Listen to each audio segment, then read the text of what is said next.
শুনিয়া যান বাবা মুসলমান, হযরত ওমর রাদিয়াল্লাহু আনহু রাতের আঁধারে ঘুরতে গেছে। ওনার উদ্দেশ্য হলো সারা রাত্র ঘুরে ঘুরে হযরত ওমর দেখতেন কে খায় কে খায় না, কে ঘুমায় কে ঘুমায় না। হযরত ওমর রাদিয়াল্লাহু আনহু ঘুরতে ঘুরতে মরুভূমির মধ্যে গেছে। বেদুইন পল্লীতে যায় দেখলেন একটা ঘরের মধ্যে মিটমিট করে আলো জ্বলে। হযরত ওমর গোলাম আসলামকে নিয়ে চলে গেলেন।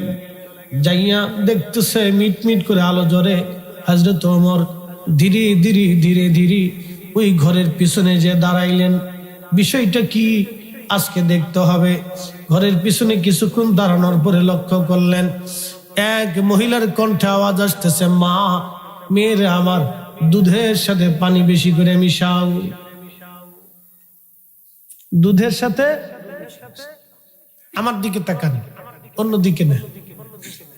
এখানে একটু পানি আছে, সামান্য একটু ফাঁকা আছে। 3 আঙ্গুল পরিমাণ ফাঁকা, 2 আঙ্গুল পরিমাণ ফাঁকা। 2 আঙ্গুল পরিমাণ ফাঁকা এখানে যদি এই এতটুকু দুধ থাকে আর 2 আঙ্গুল পরিমাণে পানি দিয়ে যদি ভরে দিয়ে ½ লিটার বানিয়ে বিক্রি করে দেন, তাহলে ওই 2 আঙ্গুল পরিমাণ যে পানি বেচছেন, পানির থেকে যে টাকা আসছে হালাল না হারাম? এই তো বুঝে গেছেন আপনার। তো আমার হাই হাই হাই পিছনে দাঁড়ায় শুনতেছে, মা বলতেছে, মেয়েরে দুধের সাথে পানি বেশি করে মিশাও। মেয়েটা ডাক দিয়ে বলল, মা, দুধের সাথে পানি মিশাবো রে মা? যদিও ওমরের গোয়েন্দা জানে কালকে সকালবেলা মসজিদে নববীতে বিচার হবে। মেয়েটা ডাক দেয়া বলতেছে, মা, বিচার হবে? মা ডাক দেয়া বলে, মেয়েরে এত রাত্রিবেলা ওমরের গোয়েন্দা কি করে জানবে যে আমি তোমার দুধের সাথে পানি মিশাইতে বলতেছি? কিন্তু ওমর তো পিছনে দাঁড়ায় দাঁড়ায় শোনে।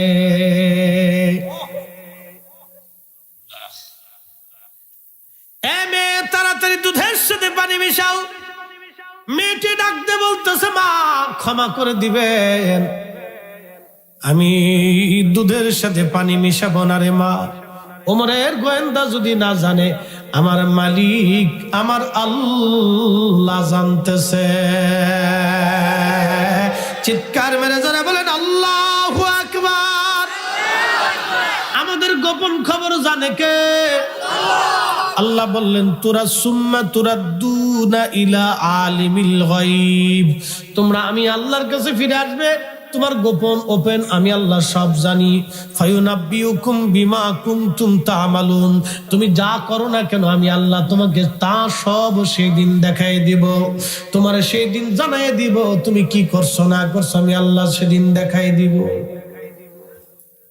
মেয়েটা ডাকতে বলতেছে, মা, ওমরের গোয়েন্দা যদি নাও জানে রে মা, আমার আল্লাহ জানে আমি দুধের সাথে পানি মিশাবো না মা। হযরত ওমর গোলামকে বললেন, গোলাম রে জায়গাটা চিহ্নিত করে রাখ, সকালবেলা আসতে হবে, এখানে কাজ আছে। চলে গেলেন হযরত ওমর। যাইয়ার পরে তিনি তাহাজ্জুদ নামাজ পড়লেন, ফজরের নামাজ পড়লেন। তাহাজ্জুদ ফজরের নামাজ পড়ার পরে হযরত ওমর রাদিয়াল্লাহু তাআলা আনহু তিনি সকালবেলা গোয়েন্দা বাহিনীকে পাঠায় বললেন, যাও অমুক বধু এলাকায়, পল্লী এলাকায় একটা মহিলা আছে, একটা মেয়ে আছে, তারা হতদরিদ্র গরিব, খোঁজ নিয়ে দেখো তার ফ্যামিলির মধ্যে কে বা কারা আছে। গোয়েন্দারা আসার পরে সংবাদ দিল, আমিরুল মুমিনিন ওই মহিলার স্বামী মারা গেছেন, মহিলার একটা মেয়ে এবং ওই মহিলা ফ্যামিলির মধ্যে 2 জন মানুষ, তারা দুধ বিক্রি করে খায়, তারা খুবই গরিব মানুষ। নদীর এপার বাঙ্গি ওপার গরিব, এই তো নদীর খেলা। সকাল বেলার ধনী রে তুই ফকির সন্ধ্যা বেলা, সকাল বেলার ধনী রে তুই ফকির সন্ধ্যা বেলা। হযরত ওমর ডাকতে বলতেছে, আমার সন্তানরা, তোমরা বিয়ে করবা কি? বড় ছেলে সাহাবী ছিলেন, তার নাম আব্দুল্লাহ ইবনে ওমর। আব্দুল্লাহ ইবনে ওমর বলতেছে, আব্বাজান আমি তো শাদী করছি, আমার স্ত্রীর আর দরকার নাই, আপনি আমার ছোট ভাইকে বিয়ে করায় দেন। আপনি আমার ছোট ভাইকে বিয়ে করায় দেন। শেরপুরবাসী হযরত ওমর বলে, ছেলেরা কে বিয়ে করবা বলা, আমি মেয়ে পছন্দ করছি। বড় ছেলে আব্দুল্লাহ ইবনে ওমর বলেন, আব্বা আমি বিয়ে করছি, আমার স্ত্রীর দরকার নাই, আমার ছোটটাকে বিয়ে পড়ায় দেন। ছোটকে বললেন, ছেলে বিয়ে করবা বলে, হ্যাঁ বাবা করব। বলে, বেটা আমি মেয়ে পছন্দ করছি। মেয়ের পরিচয় বেদুইন পল্লীতে, বাবা মারা গেছে গরিব, মেয়ে দুধ বিক্রি করে তাদের সংসার চলে, তুমি কি বিয়ে করবা? তবে আমি ওমর জানি মেয়েটা আধার রাতে দুধের সাথে পানি মিশাই নাই। যেই মেয়েটা গভীর আধার রাতে আল্লাহকে ভয় করে, এই মেয়েটাই আমার ওমরের পুত্র বধূ হিসেবে আমি চাই। তুমি কি মনে করো বেটা বলো। ছেলে বলল, আব্বা জান আপনার পছন্দই আমার পছন্দ। হযরত ওমর মেয়ে পছন্দ করলেন তাকওয়াশীল, আল্লাহকে ভয় করা মেয়ে, আর আমরা পছন্দ করি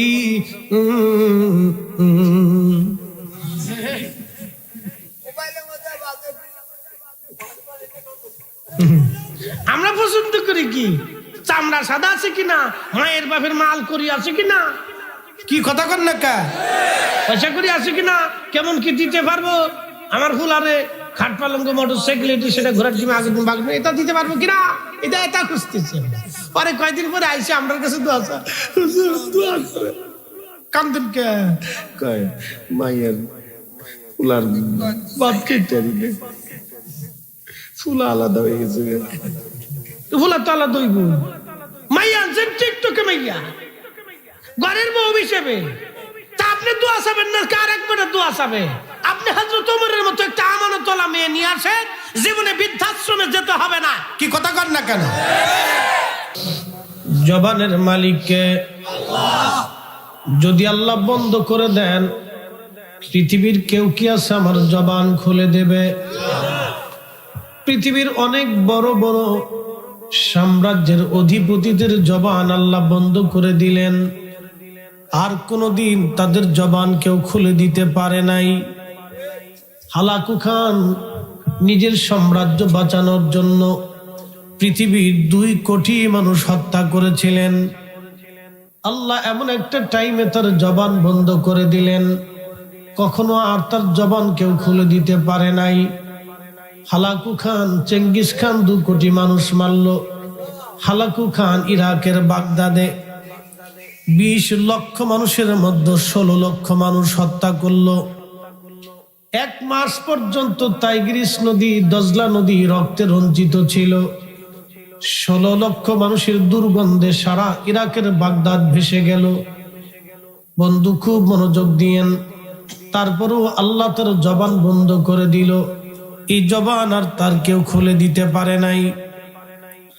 এই পৃথিবীর বহু রাজা ধীরাজ আর ধনী প্রভাবশালী ক্ষমতাওয়ালা ব্যক্তির জবান আল্লাহ বন্ধ করলো, কোনদিন আর কেউ জবান খুলে দিতে পারে নাই।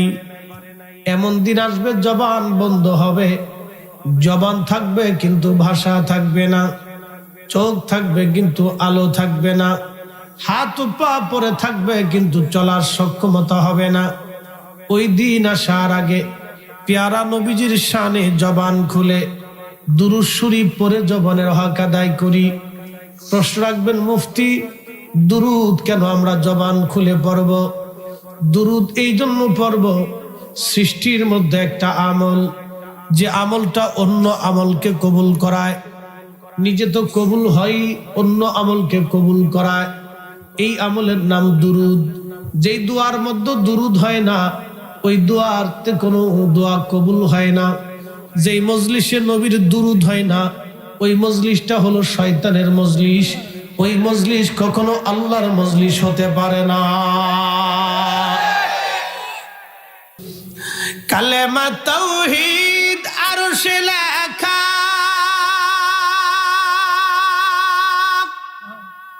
বামেতে মুহাম্মদ আকা, কি আছে না নেই? বন্ধুর পাশে বন্ধু বসা, হাবিবের পাশে হাবিব বসা,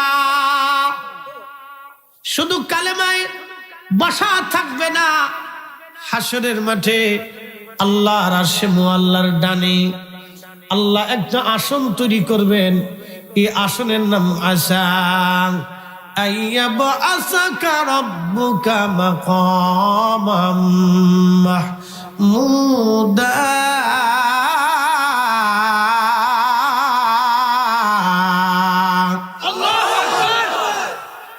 শ্রেষ্ঠ নবী দিলাম রিক তরিয়ে নিতে রোজা শরীক। কি কথা বলেন ঠিক কিনা? কোন নবী? জোরে বলেন।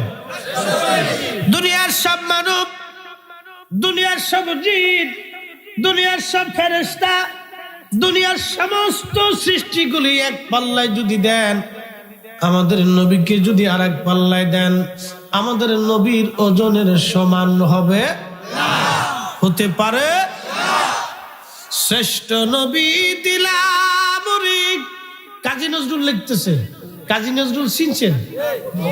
শোনেন, আপনাদেরকে বলি, এই বাংলাদেশের কোন মা কাজী নজরুলের মতো এত মেধাবী ছেলে জন্ম দিতে পারবে না। আর হবে কিনা সন্দেহ আছে। আমাকে অনলি 1% দেখান। আন্ডার ম্যাট্রিক পাস একটা ছেলে এত প্রবন্ধ সাহিত্য গ্রন্থ লেখছে, বাংলা ভাষাকে সমৃদ্ধ করে গেছে। তার ভাষার ব্যবহার এতই চমৎকার এবং উচ্চ মাপের ছিল যে তার ভাষা বুঝতে হলে বাংলা ডিকশনারি দেখে এখনো অনেক ডক্টরদের, বাংলা ডিভিশনের ডক্টরদের বাংলা ভাষা বুঝে নিতে হয়। বুঝতে পারছেন? সেই কাজী নজরুল ইসলাম আন্ডার ম্যাট্রিক, ৪,৫০০ না তো হামদে বাড়ি তালা তিনি লিখে গেছেন। একসাথে বলবেন না মারহাবা? তার একটা শোনাচ্ছি। শ্রেষ্ঠ নবী দিলাম রিক তরিয়ে নিতে রোজা শরীক, পথ না ভুলি তাই তো দিলে পাক কুরআনের বাণী। খোদা তোমার মেঘের বাণী। বলেন সুন্দর ফুল সুন্দর ফল মিঠা তোমার মেঘের বাণী। খোদা তোমার মেঘের বাণী। তুমি কতই দিলি রতন, ভাই বারাদার পুত্র স্বজন। দিছে কে? একসাথে বলেন, কে দিছে?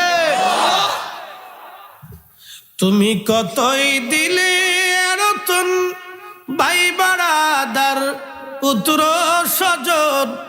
ক্ষুধা পেলি অন্ন জুগাও, মানি চাই না মানি।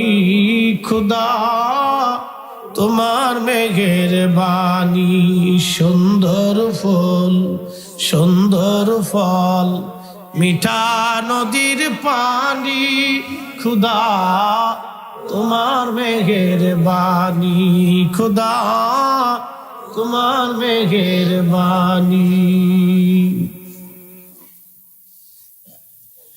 আল্লাহ তার নবীকে আরশে মুআল্লাতে মাকামে মাহমুদ বসাইয়া মহা ইজ্জত আল্লাহ বানাবে। সৃষ্টির মধ্যে সব মানব জাতি সেই দিন থাকবে উলঙ্গ। আমার নবীজি শুধুই মাত্র পরা থাকবে জান্নাতের পোশাক। কবর থেকে সবাই উত্থিত হবে উলঙ্গ।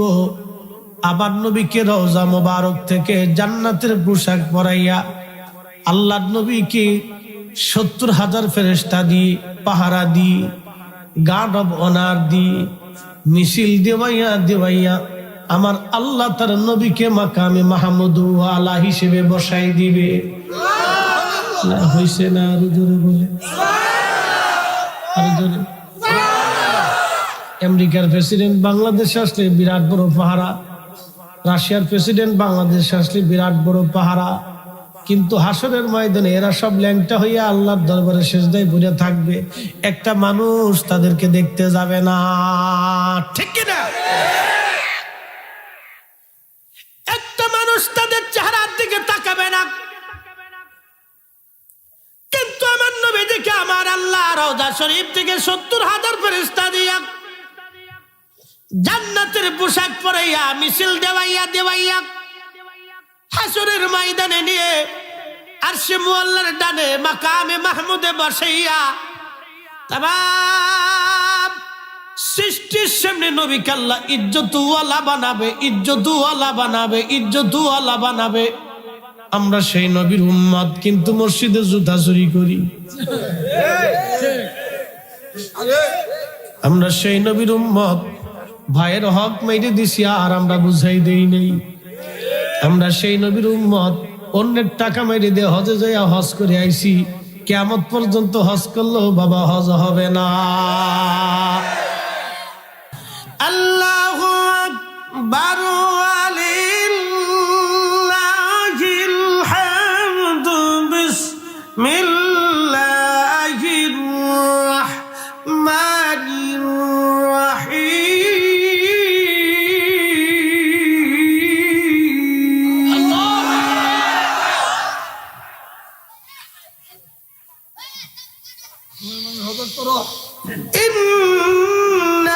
ইন্নাল্লাহা ইয়া'মুরু বিল আদলি ওয়াল ইহসান।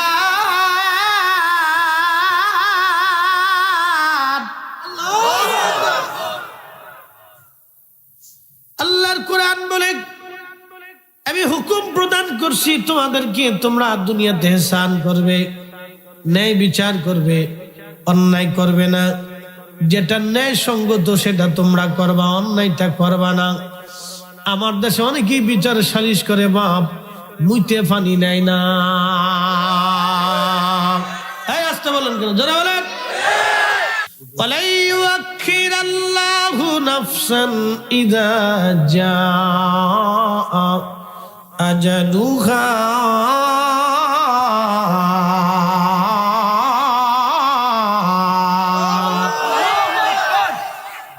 কোরআন শরীফ শুনলে ভালো লাগে না খারাপ লাগে?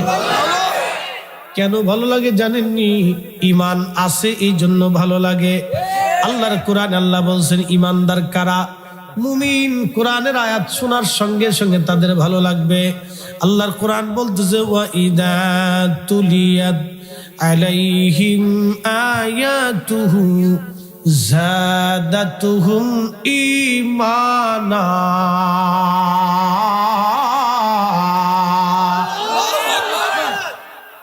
কোরআনের তেলাওয়াত শোনার সঙ্গে সঙ্গে তাদের ঈমান বেড়ে যাবে,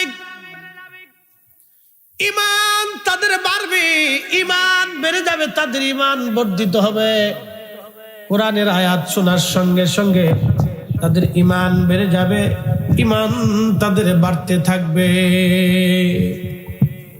এই জন্য আমাদের কোরআন শুনতে হবে। আগে আমাদের দেশের নারীরা ঘরে ঘরে কোরআন পড়তো, এখন নারীরা ঘরে ঘরে খালি টিভি দেখে। ঠিক আসতে গলি জোরে কন, আপনারা কেন না? আজকে ওদের টেস্ট হইল, দ্বীপ ওরা খাইয়ে আইছে না না খেয়ে আইছে এটা বোঝার দরকার। কাশি করতে থাক, কর ঠিক না বেঠিক? খাওয়ার আছে, ওরাও ঠিক কর। এবার আসেন আজকে একটা থিম চিন্তা দিয়ে যাই। আমাদের দেশে আগে নারীরা কোরআন শরীফ তেলাওয়াত করতো সকালবেলা। ছোট্টকালে দেখতাম গ্রামের প্রত্যেক ঘর থেকে কোরআনের আওয়াজ আসতো। কথা ঠিক কিনা বাপ? এখন কোরআন তো পড়েই না, ফজরের নামাজই পড়ে না। বেডির লিপস্টিক নষ্ট হবে দেয় মাইয়া অজুই করে না। যে মাইয়া লিপস্টিক নষ্ট হবে বিদায় অজু করে না, ওই মাইয়ার থেকে আমরা ভালো কোনো জাতি আশা করতে পারি না। তোরা খালি ঠিক জোরে কইস না, তোরা তো মুইতে ভানি লইস তো তোদের ভিতর থেকে কি আশা করা যায়? কদি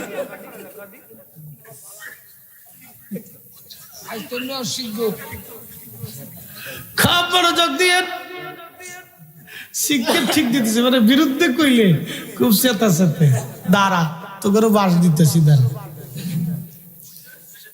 হ্যাঁ, ওরা দল বাঁধতে বসে যা কবে খালি কবে ঠিক হুজুর যা কবে খালি কবে ঠিক দল বাইন্দে এসে বইছে, বসার দরকার, ওরা মাহফিল আইলেই বালা। অনেকেই দেখা যায় মুরব্বী, কিছু মুরব্বী আছে ফোলাফান মসজিদে গেলে মুতল্লি ধমক দিছে, তুই চুত কে, তোর বাহে নামাজ পড়ে না, তুই মসজিদে ঢুকছুত কে, ধমক একটা দিয়েছে না, হেতা বের হয়ে দূর পরে আর কয় বুড়া না মারা পর্যন্ত আর মসজিদে আইতাম না। ওই যে মসজিদ থেকে বেরিয়েছে আর মসজিদে যায় না, ধমক দেওয়া যাবে না, ওখানে ফরাইতে যাইতে দূরে ফরাইতে সিস্টেম হলো এটা। বাচ্চারা মসজিদে যাবে, মাহফিলে আসবে, এখান থেকে দুইটা কথা ওরা শিখবে। এখান থেকে যদি না শিখে তো কোথার থেকে শিখবে? আপনাদের জন্য আজকে একটা সারা জীবনের থিম চিন্তা মগজে দিয়ে যাব। হুজুর গাউসে বাক মহিউদ্দিন আব্দুল কাদের জিলানী রাহমাতুল্লাহ আলাইহি 18 পারা কোরআন শরীফ সিনা নিয়ে সিনায় ভিতরে ভরে আল্লাহ তাকে মায়ের পেট থেকে দুনিয়াতে পাঠিয়েছিলেন। ওনার শরীরের রক্তে রাসূল করিমের রক্ত প্রবাহিত ছিল। উনি আল হাসানি ওয়াল হুসাইনি, হাসানি হুসাইনি বুঝছেন, সরাসরি ইমাম হাসান হুসাইন রাদিয়াল্লাহু আনহুর রক্ত ছিল। আর ইমাম হাসান এবং হুসাইনের রক্ত ধারা অনুযায়ী পৃথিবীতে ইমাম মাহদী আসবে। এই রক্ত খুবই পবিত্র রক্ত। এই রক্ত যাদের শরীরে প্রবাহিত হবে তারা বেনামাজি হয় না, তারা বেশরাবি হয় না, বেখিয়ালি হয় না, বেরোজাদার হয় না, বেশরী হয় না, তারা নারীর জন্য মাতুয়ারা হয় না, দুনিয়া বিরাগী জাহিদ হয়, আল্লাহ বলা হয়, নবীর আশিক তারা হয়। একসাথে বলবেন না আল্লাহু আকবার। আমরা দেশে অনেকে আওলাদের রাসূল দাবি করে কিন্তু বিড়ি খায়। এটা আওলাদের রাসূল না, শয়তান, শয়তানের আওলাদ, আওলাদের শয়তান। কি কথা কন না কেন? নাম দিছে আওলাদের রাসূল, খাই বিড়ি, ওরে সর্বনাশ, ওরে বর্তমানে খাওয়ানোর দরকার, খা তুই শয়তান কোথাকার। প্রিয় মুসলমান মা বোনেরা শুনিয়া যান, কি আশা করতে পারি নারীর ভিতর থেকে যে নারী ওযুই করে না? নামাজ তো আরো পরে নারী ওযুই করে না, ওই নারী থেকে আমি কি আশা করতে পারি? ডাক্তার বলে মেয়েরা অন্তঃসত্ত্বা হলে, মায়েরা অন্তঃসত্ত্বা হলে মাকে ভালো ভালো খাওয়াইতে হয়, মাকে ভিটামিন যুক্ত খাবার দিতে হয়, ছোট মাছ, শাকসবজি, তাজা তাজা ফলমূল। আল্লাহ রাসূল বলছেন, আমার উম্মত তোমরা নারীদেরকে, অন্তঃসত্ত্বা নারী যারা গর্ভবতী নারী, তাদেরকে তোমরা সুন্দর সুন্দর তাজা তাজা খেজুর খাওয়াও, অর্থাৎ সুন্দর সুন্দর রসালো খেজুর তোমরা খাওয়াও। যেই খেজুরের মধ্যে বেশি প্রোটিন শক্তি, ওই খেজুর তোমরা খাওয়াও, কারণ খেজুরের মধ্যে অনেক শক্তি থাকে এবং এটা শরীরে যাওয়ার সঙ্গে সঙ্গে কাজ করে। এবং খেজুর খাবার সঙ্গে সঙ্গে এমন একটা ফল, সেটা সারা শরীরের মধ্যে একবারে খাওয়ার পরপরই কয়েক মিনিটের মধ্যে ছড়িয়ে যায়। খেজুর এরকম শক্তিশালী একটা ফল। আল্লাহ রাসূল বলছেন, তোমরা তোমাদের গর্ভবতী নারীদেরকে তাজা তাজা খেজুর খাওয়া। আর বেটিরা তো খেজুর খায় না, খায় হলো ফুসকা, শটপটি। কি কথা কর না কেন? ফুসকা, ফুসকা, শটপটি, বাদা, ও সানাজু, তারপরে মুড়ি, এই আবি যাবে যা খাইলে মানুষের রোগ হয়, বেটি তাই খায়। পরে ডাক্তারের কাছে যা খালি ওষুধ খায়, খালি ওষুধ খায়। বাংলাদেশের কিছু মানুষ আছে খালি সুসায় তেল দিয়ে ভাত খায়, খাই গরুর গোশের তেল, খাসির গোশের তেল, পোল্ট্রি মুরগির ভিতরে তেল, সবজির ভিতরে তেল, তেল দিয়ে সুসাই দিয়ে রান্ধে, ইরিনি বিরিনি সিরিনি আমি যাবি খাইয়া। পরে আইয়া কয়, জানোস আমি ভারতের অনেক বড় ডাক্তার দেখেছি, আমার ফিরে 5 লক্ষ টাকা খরচা, খুব ভোষণ দেখাইতেছে, আমি বিরাট বড় ডাক্তার দেখেছি। তুমি ডাক্তার দেখে এসে দেশে ভাব নিলে কি হবে? কত, ও তো রিক্সা আলাই ভালো, ও ফ্যাক্টরি মেরে দিয়ে ডাইল ভাত খেয়ে নিশ্চিন্তে ভাত করে খেয়ে ঘুমায় পড়ছে, আর ও বেটা ওষুধ না খালি ঘুমিয়ে আছে। তো জিন্দিগিতে দাম আছে কি? কি কথা কর না কেন? ও জিন্দিগির 4 পয়সাও দাম নেই। এমন ভাব লইছে কেটে দেখে দিছে, আমি ভারতের বিরাট বড় ডাক্তার দেখেছি, ভাব লইছে। শেরপুরের মুসলমান নারী ভালো খাইলে বাচ্চা হৃষ্টপুষ্ট হয়। গর্ভবতী নারী যদি পুষ্টিকর খাবার খায় তো বাচ্চা হৃষ্টপুষ্ট হয়। গর্ভবতী নারী যদি সুন্দর মতো ঘুমায় তো বাচ্চার ব্রেন ভালো হয়। এই জন্য ডাক্তাররা বলে দুধ খাইতে, ডিম খাইতে, ছোট ছোট মাছ, কাঁচা সবজি এবং ভালো ভালো ফলমূল খাইতে বলেছে গর্ভবতী নারীদেরকে। আর বলছে গর্ভবতী নারীর যদি ঠান্ডা লাগে, অসুস্থ হয়, তাহলে ভবিষ্যতে এই বাচ্চা অসুস্থ হবে, ক্ষতিগ্রস্ত হবে।